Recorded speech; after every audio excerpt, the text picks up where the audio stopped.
Take all your princesses, bitch, I am Bowser. Fuck superpowers, I got this weed. Girl on my head, dog, that's all that I need. I don't play games.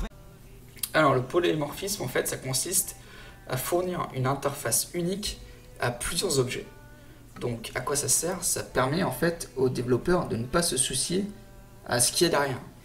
Donc ici, on va créer ce qu'on appelle une interface. On va créer ici, ça c'est une interface. Alors qu'est-ce qu'une interface? Une interface en fait c'est comme une classe, sauf que ça ne peut pas avoir d'attributs et ça ne peut pas instancier de méthode. Donc ça ressemblera à ceci. Cette vitesse, hop. Voilà. Vous voyez, public interface véhicule, public int get vitesse, public void set vitesse. Donc là, je peux définir plein de trucs. Public void véhicule volé. C'est comme, en gros, mon interface, c'est une interface, c'est comme un contrat en fait. Vous dites que tout ce qui va être un véhicule aura forcément get vitesse, set vitesse et volé. Alors quel est l'intérêt? Vous allez voir plus tard. Alors là par contre on ne dit plus qu'une voiture est un véhicule, on dit qu'une voiture implements véhicule. Et une moto implements véhicule.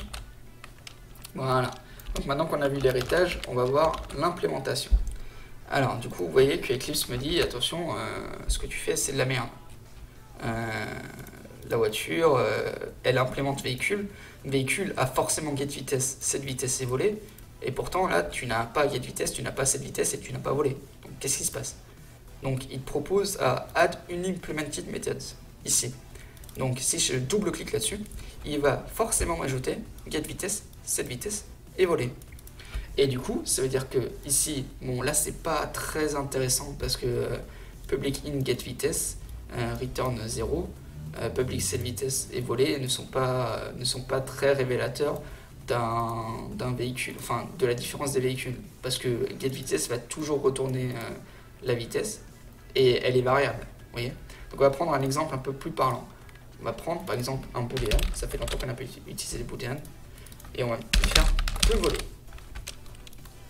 Peut voler. Voilà, alors c'est pas non plus hyper parlant, mais ça va nous servir d'exemple de manière plus intéressante. Alors, j'ai ma voiture, et du coup ici maintenant, je suis obligé de implémenter ma méthode peut voler. Et du coup, est-ce que ma voiture peut voler? Par défaut, return false. Non, ma voiture elle ne peut pas voler, donc je retourne false. Alors le truc c'est que là pour peut voler ça n'a pas d'intérêt, mais par exemple ça permet de définir un truc ici qui est général, qui vous oblige à toutes les méthodes qui implémentent véhicule à redéfinir cette méthode là, donc à implémenter en fait peut voler et à définir une façon de fonctionner différente. C'est ça le polymorphisme en fait, c'est-à-dire que je peux appeler véhicule et véhicule peut en fait, selon si c'est une voiture ou si c'est une moto, appeler différentes façons, enfin différentes formes de peut voler. Oui.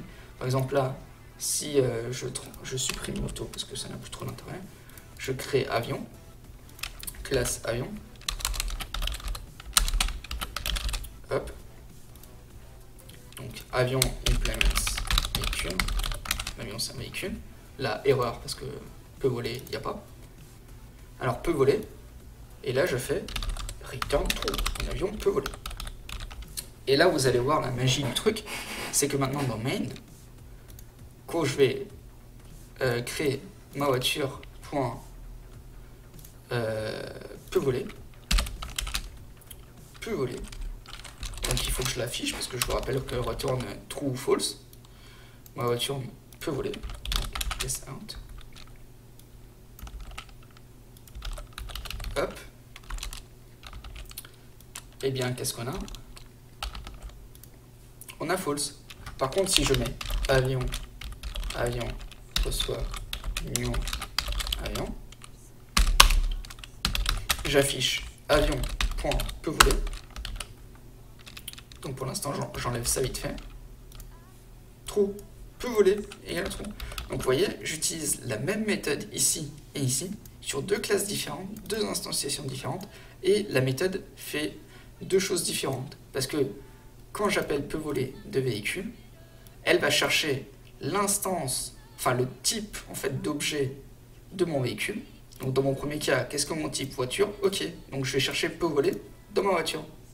Return false, très bien, j'affiche false. Avion, je vais chercher peut voler dans mon véhicule. Qu'est-ce que c'est? Voiture ou avion? Je vais dans avion, peut voler, return true. Et ça c'est hyper important, parce que du coup ça veut dire que dans mon véhicule, je peux forcer à définir plein de trucs. Public, qu'est-ce qu'on peut définir?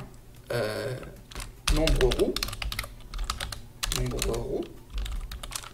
public get nombre roux. Alors c'est un int par contre, attention. Public int get nombre roux. Merde, voilà. Du coup, obligé de redéfinir ça. Ici, déjà, ça vous force, c'est comme un contrat, vous voyez, vous êtes obligé de le redéfinir. Ici et ici.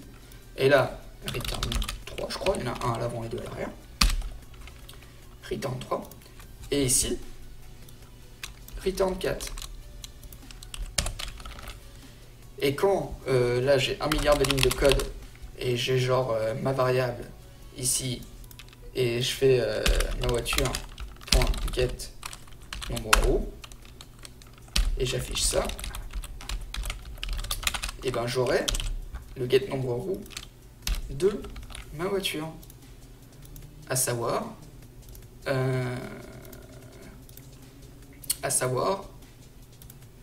4.